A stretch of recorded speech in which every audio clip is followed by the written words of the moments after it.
Hi hello friends, నమస్తే. మీరు చూస్తున్నారు సిసిసన్ ఆశా కిచెన్. ఫ్రెండ్స్, ఈరోజు మన కిచెన్లో ఫ్రెంచ్ ఫ్రైస్ని ఎటువంటి ఆలుతోనైనా 10 నిమిషాల్లో ఎలా తయారు చేసుకోవాలో ఈ వీడియోలో అయితే నేను మీకు చూపిస్తున్నాను ఫ్రెండ్స్. టీస్గా మీరు బయట తెచ్చుకునే ఫ్రెంచ్ ఫ్రైస్ లాగానే ఇవి ఉంటాయి అన్నమాట. ఓకేనా? ముందుగా చూడండి, ఇలా పెద్ద సైజులో ఉన్న ఒక 3 ఆలుని అయితే మనం తెచ్చుకోవాలి. ఇవి మార్కెట్లో మనకు దొరుకుతాయి అన్నమాట. వీటిని ఆలు చిప్స్ చేసి ఆలు అంటే కూడా మనకు మార్కెట్లో ఇస్తారు.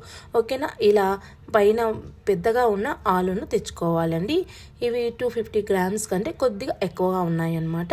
తెచ్చుకొని పైన ఉన్న పీల్నంతా తీసేసుకోవాలి. తీసిన తర్వాత నేను వీడియోలో చూపిస్తున్న విధంగా మీకు కొద్దిగా ఆలు మీద కొద్దిగా ఎత్తు తగ్గులు ఉంటాయి కదండి, ఆ ఎత్తుగా ఉన్న బొడ్డులాగా ఉన్న వాటిని అంతా తీసేసుకోవాలి. ఆలు ఇలా సమానంగా ఉండాలన్నమాట.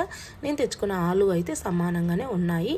ఓకేనా? ఇప్పుడు కొద్దిగా మందం సైజులో ఆలు మొత్తాన్ని కూడా ఇలా పీసెస్గా కట్ చేసుకోవాలి. నేను వీడియోలో చూపిస్తున్న విధంగా కట్ చేసేసుకోవాలండి. ఇలా కట్ చేసుకున్న వీటిని పక్కన పెట్టేసుకోండి. ఇది మాత్రమే కొద్దిగా మందంగా కట్ చేసుకోవాలి. ఓకేనా? ఇలా కట్ చేసేసుకొని పక్కన పెట్టేసుకోండి. ఇప్పుడు కట్ చేసిన ఒక స్లైస్ తీసుకొని ఇలా నేను వీడియోలో చూపిస్తున్న విధంగా కొద్దిగా సన్నగా కట్ చేసుకోవాలన్నమాట. మీకు ఎక్కువ లావుగా కట్ చేసుకుంటే, కొంచెం పెద్ద సైజులో కట్ చేసుకుంటే మీరు ఫ్రై చేసేటప్పుడు మీకు చాలా టైం పడుతుందన్నమాట. ఇది గుర్తుపెట్టుకొని మీరు కొద్దిగా సన్న సైజులో ఫ్రెంచ్ ఫ్రైస్ని కట్ చేసుకోవాలి. కట్ చేసుకొని ఇలా ఒక 2 టైమ్స్ వాటర్లో శుభ్రంగా కడుక్కొని ఒక శుభ్రమైన వాటర్లో అంటే నీళ్ళలో వీటిని పెట్టుకొని పక్కన పెట్టేసుకోవాలి. ఇలా వాటర్లో పెట్టడం వల్ల ఈ ఆలు అనేది బ్లాక్ కాకుండా ఉంటుందన్నమాట. ఓకేనా? శుభ్రంగా 2 టైమ్స్ కడుక్కొని ఇలా వాటర్లో పెట్టుకొని పక్కన పెట్టేసుకోండి. ఇప్పుడు గ్యాస్ వెలిగించి ఒక ప్యాన్ పెట్టి అందులో ఒక లీటర్ వాటర్ వేసుకొని వాటర్లోనే ఇట్లా హాఫ్ నిమ్మదబ్బను పిండుకొని నిమ్మదబ్బను కూడా అందులో వేసి ఉడికించుకోవాలి. వాటర్ బాగా ఉడుకుతున్నప్పుడు మనము కట్ చేసి పెట్టుకున్న ఫ్రెంచ్ ఫ్రైస్ని ఇందులో వేసేసుకోవాలన్నమాట. ఓకేనా? ఇందులో వేసేసుకొని మనము వీటిని ఒకసారి ఇలా గరిటెతో కలపాలి. ఎందుకంటే కింద ఉంటుంది కదా, కింద ఉన్న ఆలు ఫస్ట్ కొద్దిగా ఎక్కువ ఉడుకుతుంది, పైన ఆలు సరిగా ఉడకదు. అందుకోసం మీరు ఒక 2 టైమ్స్ ఇలా ఆలు విరగకుండా కలుపుకోవడం వల్ల ఆలు అన్నీ కూడా సమానంగా మనకు ఉడుకుతాయి. ఇప్పుడు గరిటెలోకి తీసుకొని చూడండి, స్టిక్తో ఇలా కుర్చి చూస్తే ఇది మనకు 80% అన్నా ఉడికి ఉండాలి. ఓకేనా? అలా ఉడికించుకొని వీటిని వడకట్టి చూడండి, ఇలా జాలి గంటతో వాటర్ అంతా పోయే విధంగా ఒక ప్లేట్లోకి అయితే తీసేసుకుందాం. ఓకేనా? ఇలా మొత్తం ఆలుని కూడా ఫ్రెంచ్ ఫ్రైస్ని ఇలా ఒక ప్లేట్లోకి తీసేసుకోవాలి. ఇలా ప్లేట్లోకి తీసుకొని కుప్పగా లేకుండా ఇలా స్పూన్తో వెల్లడిపరుచుకుంటే కొద్దిగా చల్లారుతాయి అన్నమాట. కొద్దిగా గోరువెచ్చగా ఉండంగానే ఒక 2 టేబుల్ స్పూన్ల కార్న్ఫ్లవర్ని అయితే మీరు తీసుకోవాలి. దీంట్లోకి కార్న్ఫ్లవర్ తీసుకొని వీటిని చేతి వేళ్ళతో ఇలా మొత్తం విరగకుండా జాగ్రత్తగా మీరు ఈ ఫ్రెంచ్ ఫ్రైస్కి చూడండి కార్న్ఫ్లవర్ పట్టేలాగున కలుపుకోవాలి. ఒకవేళ మీకు కార్న్ఫ్లవర్ తక్కువైంది అనిపిస్తే మరొక స్పూన్ అయితే యాడ్ చేసుకోవచ్చు అనమాట. ఓకేనా?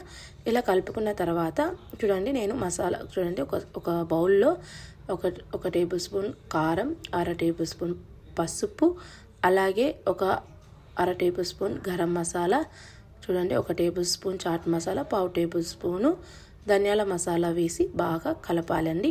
కలిపిన తర్వాత ఈ మసాలాను పక్కన పెట్టేసుకోండి. ఇప్పుడు ఆయిల్ బాగా హీట్ ఎక్కనివ్వాలి.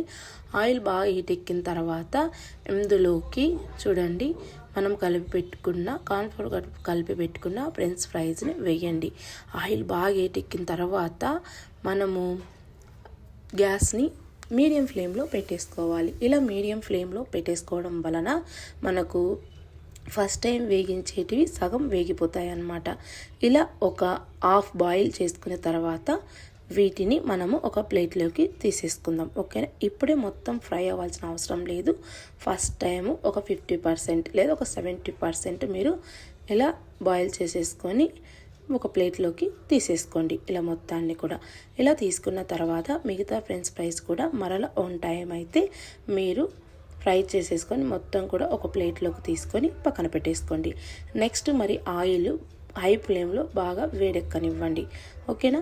ఆయిల్ బాగా వేడెక్కిన తర్వాత సేమ్ యాజ్ టీజ్గా మీరు గ్యాస్ని స్లిమ్లో లేదా మీడియం ఫ్లేమ్లో పెట్టేసుకున్న తర్వాత మనం 1 టైం ఫ్రై చేసాం కదా, ఆ ఆలూని ఇందులో వేసేసుకోండి. ఆ ఫ్రెంచ్ ఫ్రైస్ని ఇందులో యాడ్ చేసుకొని ఇక్కడే అండి మీరు మీడియం ఫ్లేమ్లో లేదా స్లిమ్లో పెట్టుకొని ఆలు మొత్తం క్రిస్పీగా వచ్చేంత వరకు మీరు ఫ్రై చేసుకోవాలి. మీరు హై ఫ్లేమ్లో పెట్టుకుంటే క్రిస్పీగా రావు, ఆలు మెత్తబడిపోతాయి అన్నమాట. ఇది మాత్రం కంపల్సరీగా మీరు గుర్తుపెట్టుకోవాలి. ఓకేనా? స్లిమ్లో పెట్టుకొని ఇక్కడ మీకు కొద్దిగా టైం పడుతుంది, మరి ఎక్కడ కూడా టైం పట్టదనమాట. ఓకేనా?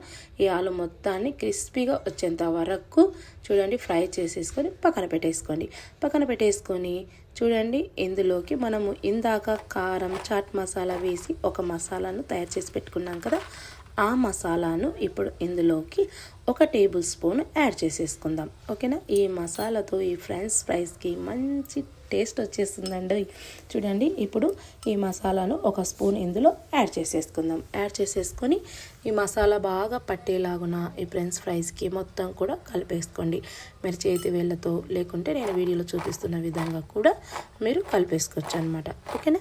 ఇప్పుడు ఈ ఆలు అంతా పట్టేసిన తర్వాత మనం వీటిని వేరే ప్లేట్లోకి తీసుకుందాం. చూడండి ఇప్పుడు మీరు సౌండ్స్ గమనించండి. మనకు క్రిస్పీగా తయారవుతే నేను వీడియోలో చూపిస్తున్న విధంగా మీకు చక్కగా సౌండ్లు వస్తాయి. చూడండి ఫ్రెంచ్ ఫ్రైస్ ప్లేట్లో వేస్తున్నప్పుడు మీకు సౌండ్ వస్తుంది. ఓకేనా? ఇలా క్రిస్పీగా తయారైపోతాయి అన్నమాట ఫ్రెంచ్ ఫ్రైస్. చాలా ఈజీగా మనము టేస్టీగా తయారు చేసుకోవచ్చు. వందలు పెట్టి హండ్రెడ్స్ పెట్టి మనం బయట కొనాల్సిన అవసరమే ఉండదు. అప్పటికప్పుడు నచ్చినప్పుడు మనము ఇలా ఈవినింగ్ పిల్లలకు స్నాక్స్ కూడా చాలా ఇష్టంగా తింటారండి.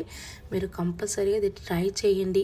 మీకు ఎలా కుదిరిందో మాకు కామెంట్స్ రూపంలో తెలియచేయండి. కంపల్సరీగా మా ఛానల్ని సబ్స్క్రైబ్ చేసి బెల్ ఐకాన్ మీద ట్యాప్ చేయడం మాత్రం మర్చిపోకండి. బెల్ ఐకాన్ మీద ట్యాప్ చేయడం వల్ల మేము పెట్టే వీడియోస్ మీకు కామెంట్స్ రూపంలోకి అయితే వస్తాయి. అలాగే ఫ్రెండ్స్ మా ఛానల్ని సపోర్ట్ చేయండి. Thanks for watching friends. Bye.